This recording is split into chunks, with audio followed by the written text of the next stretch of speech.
So in this part of our video tutorial kung paano gamitin ang online zip grade assessment is mag-create na po tayo ng new quiz assignment.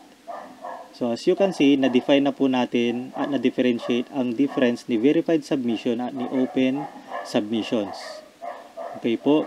Dito po sa first part, which is question PDF versions, meron po tayong option na i-upload po yung ating mga test questionnaires na nasa PDF format. So, pwede po nating i-upload yung questionnaire na nasa set A, nasa set B, at nasa set C. Ganon din po kung meron pa rin po tayong nasa set D. But these are all optional. So sa akin, ang ginagawa ko sa setup ko is binibigay ko na sila ng copy. It's either hard copy or soft copy via messenger. At kung meron man po tayong mga sets of exam is sabihin na lang po natin sa kanila or sa estudyante natin kung anong set siya kabilang at pipiliin na lang po niya kung ano yung set siya na mag-answer. Okay po, para mas lalo nating maintindihan, start na po tayo dito sa ating verified submission. So, click po natin tong create new quiz assignment. Dito po sa class, piliin po natin kung sino yung mag-e-exam nito. So, makikita po natin yung grade 11 section 1 at section 2. So, since we can just select one section at a time, so piliin muna natin tong section 1. So, mamaya, balikan natin tong section 2 sa next setup kung kailangan din nilang i-take itong exam na to. So, section 1 muna. And then, assignment window start. As it is na lang, ngayon na ginawa natin. And assignment window end kung kailan nga po ba ito magsasarado. So, nasa sa atin na po kung kailan po natin isi-set yung deadline. For example, let's set this deadline on December 31, 22, or lagay na lang natin sa 23:30, which is 11:30. Okay? And then, auto-submit time limit is kung na-reach na po nila yung time na to, is doon na po mag-auto-submit ang kanilang papel. So, sa madaling salita, ito po yung deadline or yung oras ng kanilang pagtitake. So, in my case, or sa aking option parati, or sa aking choice, parati ko pong sinasagad dito sa 240 minutes or dito, to submit at assignment window end. So, until such time na hindi umabot sa date na to, so hindi mag-auto submit ito. Okay, so mas maganda po ito para kahit na maiwanan ng bata na naka-open po yun, hindi pa rin yun magsasubmit until na ma-reach natin itong date na assignment window end. So, para naman po sa consideration natin sa bata. But still, it's up for us sa ating decision. Okay? Dito naman po, meron to tayong dalawang option. It's either we show score on completion and show questions missed. So, sa experience ko, maganda pong i-check po itong dalawa kapag naka-single submit po tayo.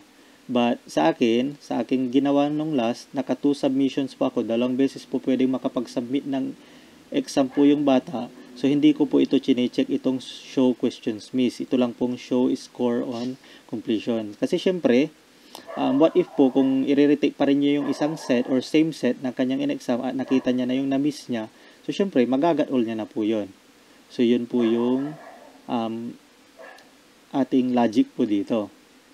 And then, it's either sa atin kung ilan yung submission limit. Pwede po tayong magpa-unlimited submissions, 3 submissions, or single submit. Nasa sa atin na po yan. And then, we have these additional instructions. May message po tayo dito before sila mag-exam. At meron din tayong instruction dito after po nilang mag-exam. So, bahala na po tayong maglagay ng ating instruction. After po nyan, na pag-set, is i-click na po natin itong create new quiz assignment. Okay po. So, ayan na po, meron na po tayong isa. So, kung gusto nyo pa pong iset po yung isa pa po na section is gawin nyo lang po yung same method but this time, piliin nyo po yung grade 11 section 2. So, this time, mag-upload lang po tayo ng 2 example but not really yung talagang questions. Just for this video tutorial, so mag-example lang po tayo ng isang PDF file na ilalagay po natin. So, dito, syempre, importante po yung copyright. Dapat sa atin yung ina-upload natin or syempre, for educational purposes lang and hindi po commercial purposes. So, pili na po tayo ngayon ng PDF file na i-upload po natin. So, sa akin nga po, sabi ko nga sa inyo, pipili lang po ako ng, hindi naman po talaga questionnaire, pero PDF file lang para makita po natin kung paano po siya nagwo-work. And then, let's click Upload Selected File.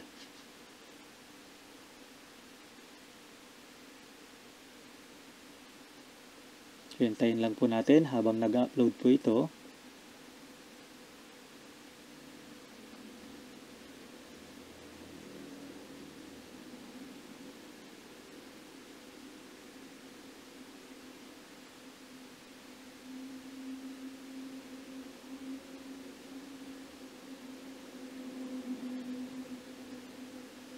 Okay po, so depende po sa laki ng file. But of course, kung questionnaire lang siya, mabilis lang po. But in my case, syempre, module po ito as just our example. Kaya medyo natatagalan po yung pag-upload ng konti. So, ayun po, tapos na siyang nag-upload. So, assuming na isa po itong questionnaire. So, next, under set B, kung meron pa po tayong set B, so, upload po ulit natin. Then, choose file. Then, click po natin yung set B questionnaire, kunwari. Then, open, and then, upload selected file.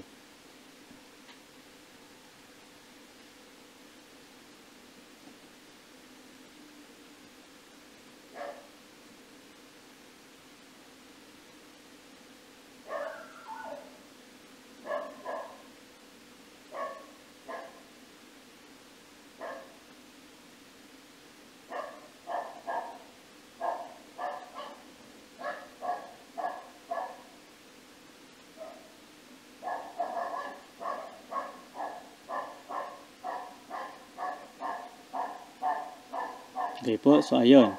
So, yun nga po, nasa sa atin na po kung lalagyan pa po natin tong set C and set D. Depende na po yun sa ating setup. Dito naman po, may sinasabi na student will be able to see the key letter assigned when taking the quiz. Pwede rin po natin siyang i-hide. So, for me, mas maganda na i-hide na lang po natin yung key letter or yung set po ng letter ng kanilang tinitake para po hindi po nila masabi ito sa kanilang mga classmates. At maiwasan nga po natin yung tinatawag nating kopyahan. So, i-click lang po natin ito. Ayan po.